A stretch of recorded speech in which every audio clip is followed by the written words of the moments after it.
आज इस वीडियो में हम डिस्कस करेंगे general equation of second degree के लास्ट कॉन्सेप्ट यानी कि एक्सरसाइज 1.4 के बेसिक कॉन्सेप्ट को देखेंगे।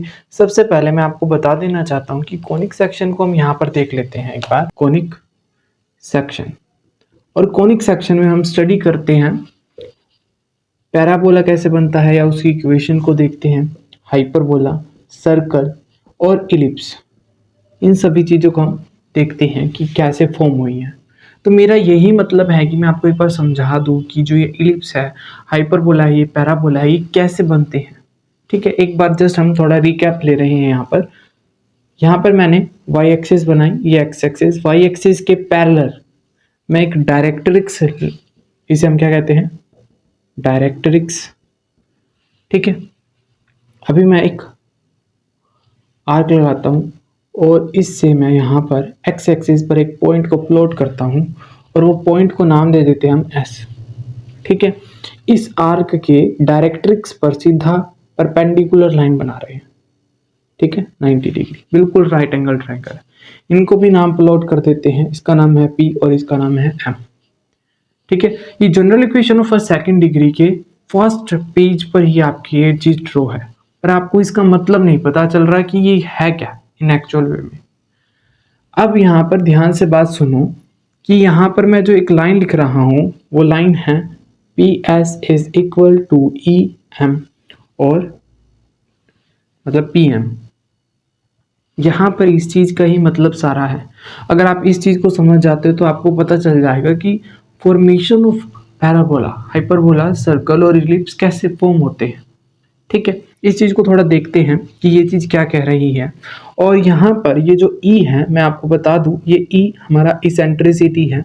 इसेंट्रिसिटी के चेंज होने से ही हम देखते हैं कि formation of conic section change हो रहा है। मीन्स हाइपरबोला बनेगा, कभी पैराबोला। वो कैसे होगा, अगर ई की वैल्यू 1 है तो यहाँ पर क्या करना है, आपने चेंज कर देना, ए की जगह पर हम 1 कर देते हैं तो हमारे पास आएगा P S is equal to P M. अब ये रेशो ही हमें डिसाइड करवाती है कि जो कोनिक इक्वेशन में क्या बनेगा, क्या रिप्रेजेंटेशन होगा।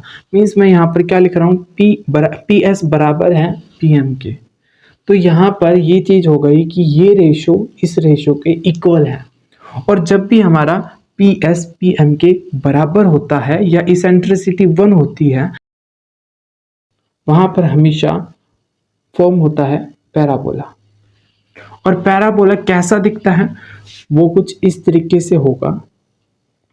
ठीक है, यहाँ पर ये वाई एक्सिस है और कुछ इस तरीके से यहाँ हम डायरेक्ट्रिक्स खींच रहे हैं और डायरेक्ट्रिक्स से यहाँ पर और ये। ठीक है, और ये वही पॉइंट है जो हमने ली है, ये एम है, ये पी है और ये एस है। अब आपको शायद जो चीज मैं कहना चाह रहा हूँ क्लियर हो गई होगी कि फॉर्मेशन कैसे होती है। ठीक है, ये बहुत ज़्यादा इंपॉर्टेंट बात है क्योंकि हम चीज़ें पढ़ लेते हैं पर हमें पता नहीं होता कि एक्चुअल वे में वो चीज़ें कैसे बन रही हैं। ठीक है, अभी यहाँ पर इसी चीज़ को मैंने क्या कहा था, यहाँ पर पी एस बराबर है पी एम के, यानी कि एम से लेकर पी तक का डिस्टेंस और पी से लेकर एम तक का डिस्टेंस जब सेम होता है, इक्वल होता है, तो वहाँ पर क्या बनता है, पैराबोला बनता है। इसका मतलब ये है कि अगर मैं एक और आर्क ऐसे खींचूं तो यहाँ से ये वाली लेंथ और इस लेंथ की इक्वल होगा। जैसे जैसे हम ऐसे आते रहेंगे तो इसको जैसे ही हमने इन पॉइंट्स को मिलाया तो ये फॉर्म हो गया पैराबोला। ठीक है, अब हम आते हैं कि पैराबोला कैसे बनता है, ये हमने समझ लिया। अब देखते हैं कि नेक्स्ट इलिप्स कैसे बनता है, इलिप्स की फॉर्मेशन कैसे होती है। देखो एक कंडीशन होगी, 0 से बड़ा होना चाहिए इसेंट्रिसिटी, मतलब छोटा होना चाहिए इसेंट्रिसिटी, और इसेंट्रिसिटी छोटा होना चाहिए 1 से। तब वहां पर क्या होगा, तब जो रिक्वायर्ड कोनिक सेक्शन है वो इलिप्स फॉर्म करेगा। ठीक है, अब इस चीज को हम देखते हैं। देखो अगर मैं इलिप्स को बनाना सिखाऊं आपको, अगर आप एक कार्डबोर्ड ले लेते हो, ठीक है, कार्डबोर्ड के ऊपर हम यहाँ पर 2 पिंस को अटैच कर देते हैं और एक रस्सी के साथ वो एक सर्कल बांध लेते हैं और उस सर्कल के ऊपर हम एक पेन को डिनोट करते हैं और फिर फॉर्म कर जैसे ही हम उसको घुमाएंगे, गोल करेंगे, तो वो कैसा बन जाएगा, एक इलिप्स की फॉर्म हो जाएगी। ठीक है, अब इसको एक बार रुकते हैं। जैसे ही यहाँ पर मैंने कहा कि दो फोकस होंगे, इसके पास दो डायरेक्ट्रिक्स होंगी, ठीक है, और कुछ इस तरीके से होगा। ये क्या हमारी डायरेक्ट्रिक्स, ये भी हमारी क्या है डायरेक्ट्रिक्स। Is that clear? अब ये फॉर्म कैसे हुआ, ये कैसे बनेगा, क्या होना चाहिए, इसेंट्रिसिटी को 0 से कम और 1 से कम होना चाहिए। इसके अंदर पुट करते हैं, ये देखो मूल मंत्र हमारा ये है, ठीक है, इसको ध्यान रखना। जैसे ही हमने PS, अब यहाँ पर या तो हम -1 -2 -3 ऐसी ही वैल्यू रखेंगे। अगर हम कुछ भी नेगेटिव वैल्यू रखेंगे तो इसका मतलब ये है कि यहाँ पर ये वाली वैल्यू क्या हो जाएगी, नेगेटिव हो जाएगी। मीन्स मैं ये कहना चाह रहा हूँ कि ये वाली साइड क्या है, छोटी हो जाएगी, और ये वाली साइड क्या है, बड़ी हो जाएगी। यानी कि PM छोटा हो जाएगा किससे, PS से। तो वहां पर क्या बनेगा, वहां पर बनेगा एलिप्स, ठीक है। अब वहां पर आ जाओ मेन ग्राफ पे। अब जैसे PS क्या है, ये वाली लेंथ है, ये वाली लेंथ ज़्यादा होनी चाहिए और PM वाली लेंथ कम होनी चाहिए।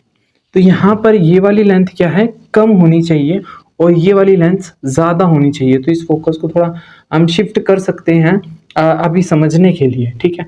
तो यहाँ पर मैं फोकस बना देता हूँ। तो कुछ इस तरीके से, मीन्स मैं ये कहना चाह रहा हूँ कि हर एक जगह पर यही कॉन्सेप्ट लग रहा है हमारा कि ये वाली लेंथ क्या है, जो PS है वो हमारी कैसे होनी चाहिए, स्मॉलर होनी चाहिए, किससे, PM से। अगर हम ऐसे ऐसे करते चले जाएं तो ये एक फॉर्म, जैसे ही हम इनको मिलाएंगे तो यहाँ से हमारा जो है वो क्या बनेगा, एक इलिप्स की फॉर्म। सेम यहाँ पर भी करेंगे जैसे ही हम, तो यहाँ से भी कुछ इस तरीके से होगा, कुछ हाफ यहाँ से होगा, हाफ यहाँ से होगा, फिर ऊपर से हम इसको ड्रॉ कर देंगे तो हमारी क्या फॉर्म हो जाएगी, इलिप्स की सिचुएशन जो है फॉर्म हो जाएगी। सेम हम नीचे से भी कर सकते हैं। तो फिर जो हमें आइडेंटिफिकेशन है कि कैसे बना है इन एक्चुअल वे, वो पता लग जाएगा, ठीक है, इस तरीके से। तो इस तरीके से दोनों साइड होगा और हमारा जो इलिप्स है वो ऐसे फॉर्म होगा। इलिप्स के बाद हम आते हैं, इलिप्स के बाद हाइपरबोला। देखो हाइपरबोला की कंडीशन कब होगी, जब हमारे पास E इज ग्रेटर देन 1 हो। क्या हो, E इज ग्रेटर देन 1 हो, वहां पर क्या बनेगा हमारे पास, हाइपरबोला, ठीक है, हाइपरबोला बनेगा। अब इस E की वैल्यू क्या है, 1 से बड़ी है, मीन्स 2 3 4 5 6 हम कुछ भी वैल्यू रखें वो बड़ी होगी 1 से। तो इसके अंदर जब हम पुट करते हैं तो PS इज इक्वल टू में अगर मैंने 2 रखा तो 2 PM हो गया। मीन्स मैं ये कहना चाह रहा हूँ कि जो PS है वो तो छोटा हो गया ना इस हिसाब से। तो यहाँ पर PS छोटा हो जाएगा किससे, PM से। अगर ऐसी कंडीशन हो तो वहां पर क्या बनता है, हाइपरबोला बनता है। और हाइपरबोला को हम कैसे रिप्रेजेंट करते हैं, हाइपरबोला को बनाते हैं, यहाँ पर एक हमारे पास y एक्सिस होगी, यहाँ पर डायरेक्ट्रिक्स होगी और कुछ ये फॉर्म होगी, ये हमारी क्या है, डायरेक्ट्रिक्स है, यहाँ पर फोकस हो जाएगा। सेम यहाँ पर ये हमारी डायरेक्ट्रिक्स है और ये हमारी कर्व हो जाएगी, ठीक है। ये क्या है हमारा हाइपरबोला, ठीक है। अब सर्कल को देखते हैं। जब सर्कल के लिए क्या कंडीशन है कि इसेंट्रिसिटी है जो है वो 0 होनी चाहिए। अब करते हैं 0 पुट। जैसे ही हमने इस इक्वेशन में E की जगह 0 पुट किया तो PM है वो भी 0 हो गया, ठीक है। तो ग्राफ के ऊपर इसका सर्कल का फॉर्मेशन कुछ इस तरीके से होगा। तो अब यहाँ पर एक और चीज आ जाती है, डेफिनेशंस में भी आ जाती है। यहाँ पर हमें एक वर्ड मिलता है लोकस। लोकस क्या होता है, लोकस होता है रास्ता, पाथ, ठीक है। अब डेफिनेशन में लिखा है कि locus of P means P का रास्ता, ठीक है, कि वो क्या फॉर्म करेंगे। तो इस तरीके से आप अपने बेसिक को क्लियर कर सकते हो ताकि आपको पता तो चले इन एक्चुअल वे में कि आप पढ़ क्या रहे हो, क्या समझ रहे हो, ठीक है। अभी हम इसके और बेसिक कॉन्सेप्ट्स, बेसिक टर्म्स को देखते हैं। अब इनके ऊपर बेस्ड कुछ जो डेफिनेशंस है उसको देख लेते हैं। सबसे पहले देखते हैं कोड ऑफ कोनिक को समझने के लिए यहाँ पर मैं एक आर्क बना रहा हूँ और इस आर्क से मतलब एक सेक्शन से, कोनिक सेक्शन से कि एक पॉइंट से मैं दूसरे पॉइंट पर जाऊँ, ठीक है। इसको मान लेते हैं P पॉइंट है, ये मान लेते हैं Q पॉइंट है। जो P पॉइंट है वो Q पॉइंट को टेंड कर देता है, ठीक है। तो ये जो फॉर्म हुई है, मतलब ये जो लेंथ आई है, ये जो लाइन है, इसी को ही हम क्या कहते हैं, कोड ऑफ कोनिक कहते हैं। फिर आ जाता है हमारे पास टेंजेंट। हमने प्रीवियस छोटी क्लासेस में पढ़ रखा है कि टेंजेंट क्या होती है, पर यहाँ पर एक थोड़ा सा ट्विस्ट है कि बिल्कुल हमें पहले यही बनाना पड़ेगा, पी और क्यू टेंड कर रहे हैं। जो ये क्यू पॉइंट है ना, इधर से ये जो पॉइंट है, इस पॉइंट से ये जो है वो टेंजेंट जो है वो जा रही है। ठीक है, ये आपने ध्यान रखना है। ये हमारी क्या होती है, टेंजेंट होती है। फिर आ जाता है नॉर्मल। नॉर्मल क्या होता है, नॉर्मल बनाने के लिए ये मैंने पी का बनाया क्या वो, फिर यहाँ से टेंजेंट, टेंजेंट के एक लाइन परपेंडिकुलर जाए, मीन्स यहाँ पर बनने वाला एंगल क्या है, 90 डिग्री का होना चाहिए। ठीक है, तो उसे हम क्या कहते हैं, नॉर्मल कहते हैं। ये था हमारा नॉर्मल का कॉन्सेप्ट। फिर आ जाता है कोड ऑफ कॉन्टैक्ट। ठीक है, code of contact. Code of contact क्या होती है, अगर एक कोनिक सेक्शन है, बाहर से एक्सटर्नल पॉइंट से दो टेंजेंट जाती है और उसके एक पॉइंट को, टेंजेंट क्या होती है अभी बताया, कोनिक सेक्शन के एक पॉइंट को टच के जाए, सिर्फ एक ही पॉइंट को। ठीक है, और वो दो पॉइंट्स आए हैं पी और क्यू, मान लेते हैं वो पॉइंट्स हैं, अगर उन दोनों पॉइंट्स को मिला दें, जो ये लेंथ पी और क्यू की लेंथ जो बनी है, ये कोड जो बनी है, यही हमारी क्या है, कोड ऑफ कॉन्टैक्ट कहलाती है। ठीक है, पोल एंड पोलर। देखो, पोल और पोलर के लिए हम क्या करते हैं, कोनिक सेक्शन बना लेते हैं सबसे पहले, उसमें हम इलिप्स ले लेते हैं, तो कुछ इस तरीके का होगा, और बाहर हम एक एक्सटर्नल पॉइंट पी ले लेते हैं। ठीक है, अब इस पी पॉइंट से दो कोड को हम ड्रॉ करते हैं। ठीक है, बन गई। अब यहाँ से ये जो पॉइंट्स बने हैं, इनको हम नाम प्लॉट कर देते हैं, इसको नाम आर, इसको एस, इसको एल, इसको नाम देते हैं एम। अब इस पॉइंट से एक टेंजेंट को हमने ड्रॉ करना है। ठीक है, सेम यहाँ से भी अगर हम एक टेंजेंट को बनाएंगे तो कुछ इस तरीके से जाएगी। इन पॉइंट से भी हमने एक टेंजेंट को ड्रॉ करनी है, सेम यहाँ से भी। ठीक है, अब मुद्दा मामला ये है, जहाँ पर ये दोनों पोर्ट जो हैं वो टकराती हैं, इनको नाम दे देते हैं हम T1 और यहाँ पर दे देते हैं T2। जब हम इन T1 और T2 को मिला देते हैं, ये जो लेंथ हमारे पास आई है, ये जो डैश डैश वाली है, इसे ही हम क्या कहते हैं, पोलर कहते हैं। क्या कहते हैं, पोलर। और ये जो P पॉइंट है, ये जो P पॉइंट है, इस पॉइंट को ही हम क्या कहते हैं, पोल कहते हैं। ठीक है, पोलर और पोल का कॉन्सेप्ट ये होता है। यहाँ पर ये जो T1 एंड T2 है, ये क्या हमारे पोलर हैं, और P पॉइंट हमारा क्या है, पोल है। अब यहाँ पर हम देखते हैं next definition, conjugate diameter. Conjugate diameter क्या होता है, two diameter of conic such that each bisects the chord parallel to the other।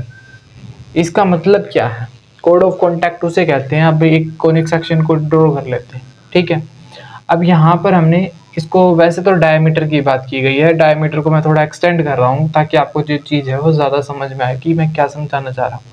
ये एक इसके पैरेलल बहुत सारी कोड्स होंगी, मतलब डायमीटर होंगे, ऐसे ऐसे ऐसे ऐसे ऐसे ऐसे ऐसे।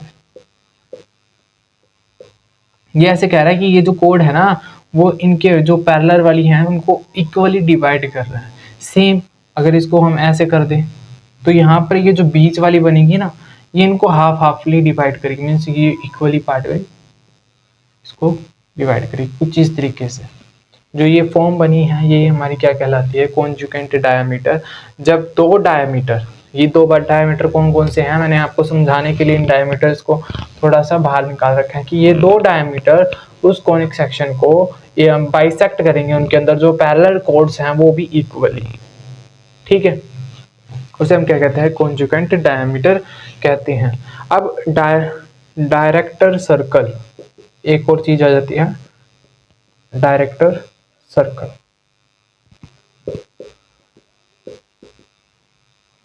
ये क्या चीज है? अगर हम एक कॉनिक सेक्शन को ड्रॉ करते हैं और उसके बिल्कुल सामने सामने यहाँ पर दो डायरेक्ट्रिक्स बना देते हैं और भी यहाँ पर भी कुछ इस तरीके से फॉर्मेशन होती है, यहाँ पर बनने वाला एंगल जो है वो 90 डिग्री का हो, 90 डिग्री का हो, और इन पॉइंट्स को, ये जो 90 डिग्री वाले पॉइंट्स आए हैं, इनको अगर हम मीट करवा दे तो जो बनेगा वो हमारा क्या होगा, क्या फॉर्म करेगा, वो डायरेक्ट्रिक सर्कल फॉर्म करेगा।